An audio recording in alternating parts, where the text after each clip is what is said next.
जितेंद्र नाम का एक लड़का था जिसे पुराने महलों, पुराने घरों और जंगलों में घूमने का शौक था। इस शौक के कारण उसे उसके माता पिता हमेशा डांटते रहते थे। एक दिन जितेंद्र के पापा जी उसके रूम में आते हैं और देखते हैं कि वह कपड़े, कैमरा और सामान पैक कर रहा है। तभी उसके पापा जी बोल पड़े, जितेंद्र, कहाँ जा रहे हो?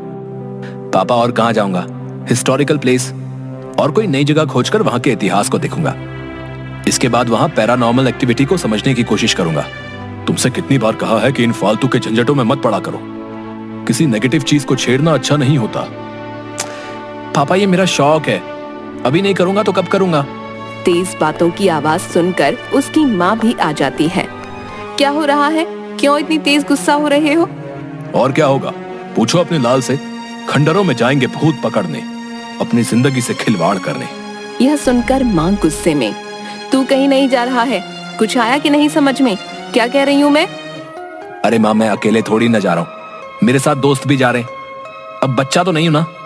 जाने दो इसे, मानता ही नहीं, जब देखो मनमानी करता रहता है। अरे मैं जल्दी ही आ जाऊंगा, आप गुस्सा क्यों हो रही हो? अभी तक कुछ हुआ क्या जो आप अब भी टेंशन ले रही हो? ठीक है, जा अपना ध्यान रखना, साथ ही कॉल करते रहना। माँ की बातों के साथ उसके पिता सर हिलाकर सहमति जता देते हैं। दूसरे दिन वह दोस्त राहुल और पंकज के साथ मध्य प्रदेश के बुरहानपुर से कुछ दूर एक हवेली में था। यार राहुल, बुरहानपुर से वो हवेली कितनी दूर है?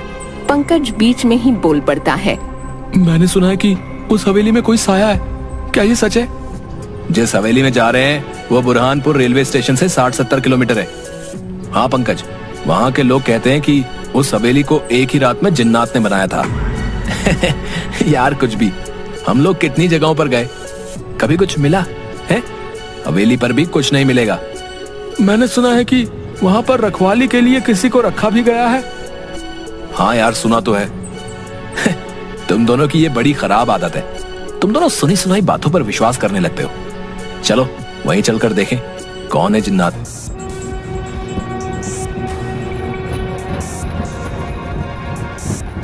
ट्रेन से रेलवे स्टेशन उतरने के बाद चलो किसी होटल में जाकर फ्रेश हो लिया जाए। क्या यार, सीधे हवेली पर चलते हैं? नहीं यार, वहाँ कोई टाइम पर मिले ना मिले, पहले होटल में ही चलते ना। हाँ हाँ।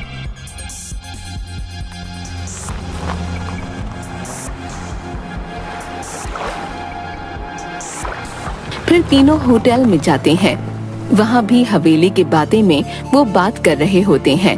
मैं तो बहुत एक्साइटेड हूँ हवेली पर जाने के लिए। तभी होटल मैनेजर, सर आप मत जाइए, वो हवेली बहुत मनहूस है।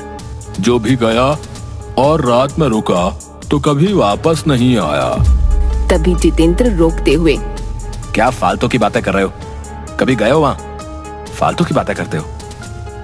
सॉरी सर, पर क्या?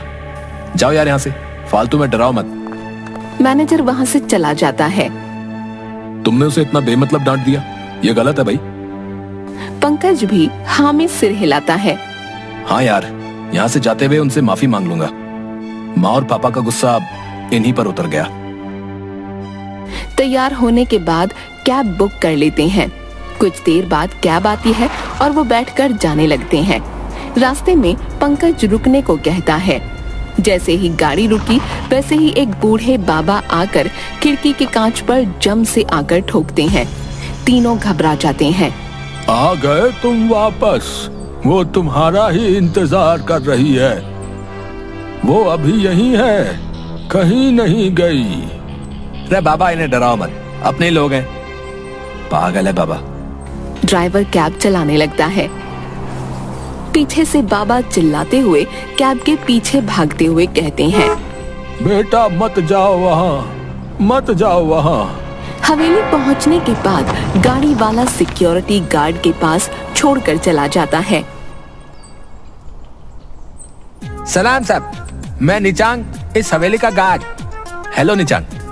चलिए साहब, आप रूम में बैठिए, मैं आपके लिए चाय लेके आया है। ये चाय क्या है? पीने वाला, वो आप टी कहते हो ना, टी, वही। तीनों हंसने लगते हैं। उन्हें देख निचांग को भी हंसी आ जाती है। अच्छा चाय, जाओ जाओ लाओ। तीनों चाय पीने के बाद निचांग से, चलो हमें घुमा दो हवेली। साहब आप अंदर जाकर लेफ्ट मुड़ जाना, वहाँ अम्मा मिलेगी है, वो आपको घुमा देगी है साहब, पर शाम से पहले वहाँ बाहर आ जाना है, नहीं तो क्या साहब अच्छा नहीं होगा। बेहुदी बातें, कोई सेंस नहीं है इन बातों में। वो बूढ़ी औरत जब बाहर निकलेगी हम भी आ जाएंगे। नहीं साहब, अम्मा को वो कुछ नहीं करेंगे, आपको कुछ हो गया तो मेरी नौकरी खतरे में आ जाएगी है? भाई जल्दी आ जाएंगे ना हम। यार तू आए ना आए, हम दोनों आ जाएंगे। हाँ चलो ठीक टाइम से पहले आ जाएंगे। अब तो चलो। अंदर जाते हुए लेफ्ट से कुछ पत्थरों की आवाज आ रही थी, जैसे कि उनसे कुछ पीसा जा रहा हो। तीनों धीरे धीरे अंदर पहुंचते हैं। तभी वह बूढ़ी अम्मा मसाला पीसते हुए दिखती है। अम्मा, ओ अम्मा। वह मुड़कर कोई जवाब नहीं देती। फिर पंकज आवाज देता है, ओ दादी, ओ दादी। वह मसाला पीसते हुए रुक जाती है, धीरे से पीछे देखती है।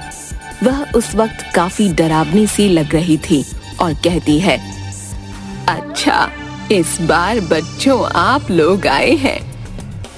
जी अम्मा, आप हमें इस हवेली में घुमा दोगी? हाँ, पर कोई मुझसे दूर नहीं जाएगा, विशेषकर ऊपरी मंजिल पर बिल्कुल भी नहीं। क्यों माँ, ऐसा क्यों? इसे जिन्नात की हवेली क्यों कहते हैं? इस हवेली को इंसानों ने थोड़े ही बनाया है। इसे मेरे वालिद जो आलिम थे, उन्होंने जिन्न को काबू करके रातों रात इस हवेली को बनवाया था। क्या वो जिन्न अभी भी काबू है? अब वह सभी जिन्न किसी के काबू में नहीं है। मतलब कुछ भी है? अब थोड़ी होते हैं जिन्न, अब मशीनों से 2 मंजिला मकान में साल भर के करीब लग जाते हैं। तो ये हवेली वो भी रात भर में? इम्पॉसिबल। मैं इसे नहीं मानता। मत मानो, वैसे जिन्न को आग से बनाया जाता है। वह जहाँ रहते हैं वह जगह काफी गर्म रहती है। इतना कहकर अम्मा मसाला लेकर अंदर चली जाती हैं और खाना बनाने लगती हैं। अरे यार, इन्हें तो काफी टाइम लगेगा, चलो हम ही घूम ले हवेली। अम्मा अंदर से सुन रही थी, तभी कहती है, बेटा आप ऊपरी मंजिल पर मत जाना और कुएं पर भी नहीं। अरे फालतू की बात है, चलो चलते हैं, कुछ नहीं होगा वहाँ। तभी जितेंद्र को कोई बच्ची दिखाई देती है जो दीवार के पीछे से झांक रही थी। तुम चलो, मैं आता हूँ। वह उस लड़की के पास जाकर पूछता है, तुम्हारा नाम क्या है? जरीन। वह अपने बैग की जेब से चॉकलेट निकाल कर देता है। जरीन चॉकलेट लेकर उसे उदासी भरी नजरों से देखती रहती है। आप यहाँ से चले जाओ। इतना कहकर उदासी के साथ वह वहाँ से चली जाती है। जितेंद्र को उसे देखकर बहुत अजीब लग रहा था। तभी बहुत तेज आवाज आती है, जैसे कि गहरे पानी में कुछ गिरा हो। जितेंद्र दौड़कर आवाज वाली जगह पर जाता है। वह देखता है कि राहुल अकेला कुएं की दीवार पर बैठा था। वह राहुल से पूछता है, ये किस चीज की इतनी तेज आवाज थी? पंकज कहाँ है? इतने में पीछे से पंकज भी दौड़कर आता है। वो भी पूछता है, क्या हुआ? कुछ भी तो नहीं, बस इस कुएं में पत्थर फेंका था। इतने में पंकज घबरा कर कहता है, वो बूढ़ी औरत ने तो कुएं के पास आने के लिए मना किया था ना, तो तू यहाँ क्यों बैठा है? चल उतर जल्दी, चल यहाँ से। पंकज राहुल का हाथ गुस्से और जोर से पकड़कर वहाँ से दूर ले जाता है। पीछे से जितेंद्र कहता है, अरे यार, अगर वो वहाँ पर बैठ भी गया और उसने पत्थरों को फेंक भी दिया तो क्या हो गया है? इसमें कौन सी बड़ी बात हो गई? भाई मुझे यहाँ बहुत घबराहट हो रही है, आसपास बहुत अजीब सा लग रहा है। वॉशरूम की दीवार पर मेरी परछाई दिख रही थी। तभी एकदम से 2 बड़े हाथ मेरे गले की तरफ आ रहे थे। तभी पानी में कुछ गिरने की तेज आवाज आई और मैं तेजी से दौड़कर यहाँ आ गया। भाई तुम इन लोगों की बातें सुनकर ना वहम में आ गए हो। ऐसा कुछ भी नहीं है जैसा तू सोच रहा है। चलो अब हवेली घूमते हैं। जितेंद्र का ध्यान बार बार उस खामोश फितरत वाली बच्ची पर जा रहा था जो बिल्कुल कुछ नहीं बोल रही थी। उदासी भरी बेनूर आंखों से उसे एकटक देखे ही जा रही थी। ऊपर से पंकज को यह हवेली कई जगहों पर कालिख और काई जमी हुई दिख रही थी, जो कि काफी डरावनी लग रही थी। इसी के साथ राहुल का बोलना बिल्कुल बंद सा हो गया था। इस पर पंकज और जितेंद्र दोनों में से किसी का भी ध्यान नहीं जा रहा था। यार इन दोनों के बहकावे में नहीं आता तो यहाँ फंसता नहीं, बेमतलब आ गया इनके साथ यहाँ पर। कमरों में घूमते हुए पंकज की और जितेंद्र की नजर कमरों पर बनी नक्काशी पर जा रही थी। साथ ही वहाँ थके थके व बेमन से टिमटिमा रहे पुराने बल्ब जो कभी भी दम तोड़ दें। दीवार पर कई जगह जानवरों के सर लगे हुए थे, जिसके कारण हवेली काफी भयानक लगने लगी थी। ये जगह इतनी डरावनी और अजीब क्यों है? दूसरी जगहों पर इतना डर नहीं लगा था, पर यहाँ तो उल्टा मुझे ही ज्यादा डर लग रहा है। कुछ यहाँ जो पर्दों में छिपा है। धीरे धीरे वह वापस आंगन में बूढ़ी अम्मा के पास पहुंचकर उनके पास बैठ गए। जितेंद्र के मन में बहुत सारे सवाल आ रहे थे। वह आखिरकार पूछ ही बैठा, ऊपरी मंजिल पर जाना क्यों मना है? वह किसी को भी ऊपरी मंजिल पर जाने वाले को जिंदा नहीं रहने देते। आप इस सब पर विश्वास करती हैं? ये चीजें तो बस वहम होती हैं। मेरा बेटा भी नहीं मानता था, कितना समझाया, लेकिन होनी को कौन टाल सकता है। बेटा, आप इन चीजों को समझने की कोशिश करो। आपका एक साथी कहाँ है?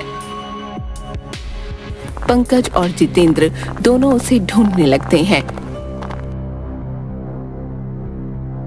इतने में वह जरीन लड़की जितेंद्र को मिल जाती है।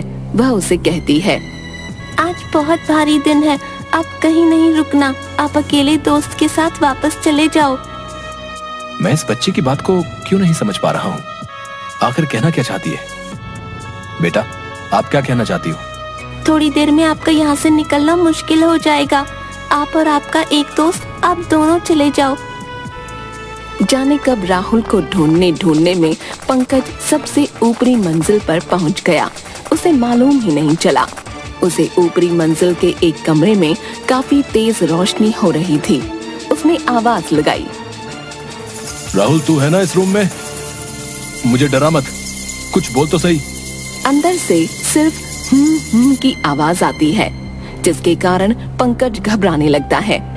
इसके बाद वह जोर से चिल्लाता है, राहुल बाहर निकल जल्दी।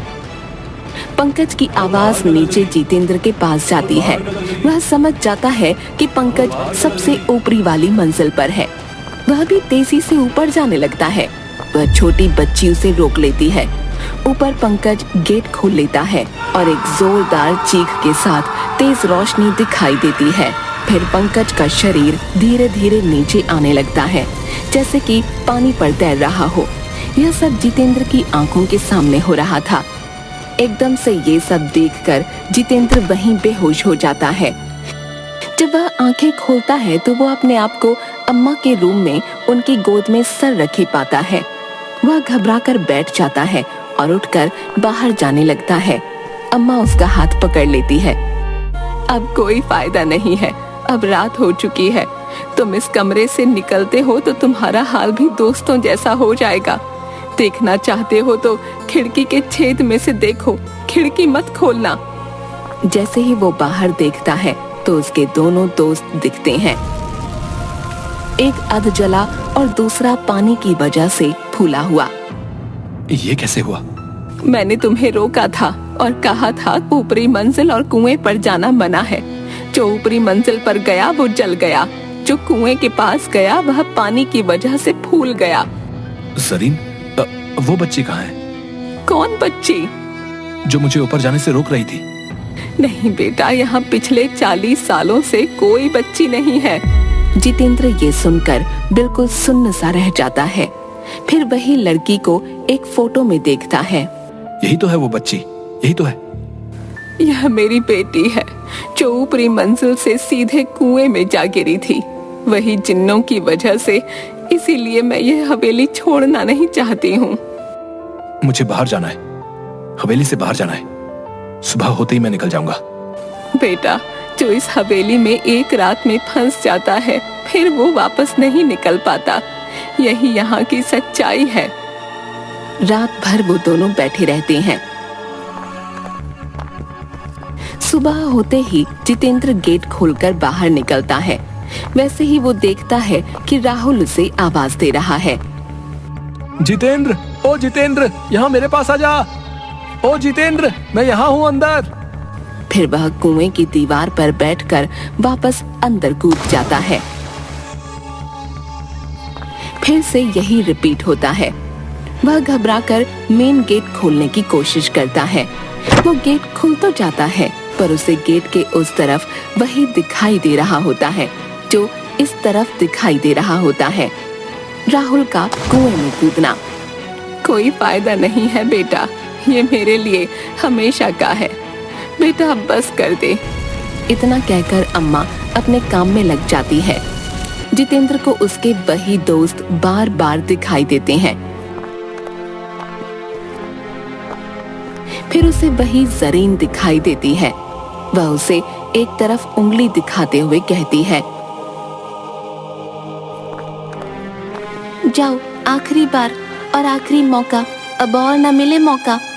इतने में उसके सामने उसके दोनों दोस्त खड़े हो जाते हैं। दोनों साथ साथ कहते हैं, ये सब कुछ नहीं होता है। फिर दोनों जितेंद्र को मारने के लिए अपने हाथ बढ़ाते हैं। तभी वही बच्ची उसे बचाकर बाहर निकाल देती है। जितेंद्र बेहोशी की हालत में बाहर आता है और उसे वही बाबा मिलते हैं। बेटा, मैं कह रहा था, वो तुम्हारा इंतजार कर रही है, वो तुम्हें छोड़ेगी नहीं। वो बाबा हंसते हुए निकल जाते हैं। जितेंद्र जैसे ही आगे बढ़ता है,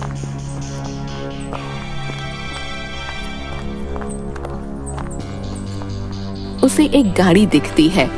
उसमें भी 3 दोस्त उसी हवेली में जाते हुए दिखते हैं। वही सीन वापस से उसे दिखने लगता है, पर वो बाहर होता है। गाड़ी में कोई और होते हैं। जाते जाते वह वापस मुड़कर देखता है तो वो बच्ची उसे ही देख रही होती है। उस बच्ची के साथ भी वही हादसा होते हुए उसे दिखता है। बच्ची को आग लगती है और वो नीचे गिरने लगती है। अब जितेंद्र समझ गया था कि जिंदगी अनमोल होती है, बड़ों का कहना मान लेना चाहिए। वह मान गया था कि किसी भी शक्ति को नकारा नहीं जा सकता है, चाहे वह नेगेटिव हो या पॉजिटिव।